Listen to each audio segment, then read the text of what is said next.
si Jan. Si Juan Heart. Kaya Jan Juan Heart. Ate, ano po ang pangalan? Vivian. Vivian. So, Juan Heart. So, nandito po tayo sa Barangay Bitin Bay, Laguna. sa Bitin Bay, Laguna. O yan. So, bigyan ko kayo ng kasiyahan. Bunot po kayo ano. Dahil binigyan niyo ako ng ano, di bibigyan ko kayo ng kasiyahan ngayon. Sinong gustong bumunot? Ate o si Kuya? Sino mas malakas ang blessing sa inyo ngayon? O sige po. Sino po?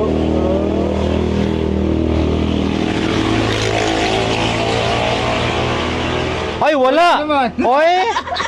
O, ito pa, isa pa. Ito. O, pag malaki kasi kinukuha, wala. Akala nila malaki. Wala din. O, wala din. O, isa pa. Yung maliit naman. Maliit. Baka sakali. Meron, no? Meron. Groceries. Oo. Galing. O, siya, sige. Kukuha lang po ako. Wait lang po. Salamat, kuya. A few moments later. Ang hanap buhay nyo po ay magtinda ng bibingka. Salamat po. At saka yung saging. O siya, kuya. Yung magulang. Ito pong inyo nabunot, groceries. Ari po ay sponsor ng Chantal Direct Sales. Ayan po. May sabon po dito. Yan. May mga sabon po.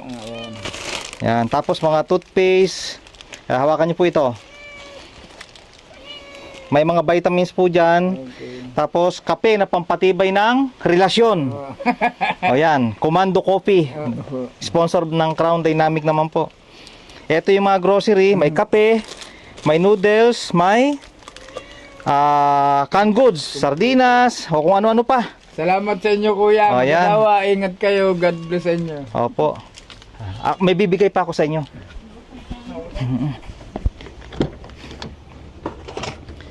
Ito po. Sa John 3:16.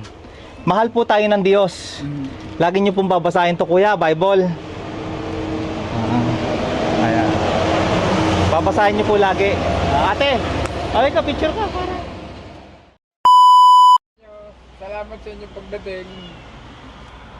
At pagbili ng aking tindang saging kahit kakaunti. Tsaka yung ano, masarap yung bibingka. Oo, bibingka. Dito lang po yan sa Laguna po. Bili po kayo ng bibingka. God bless po.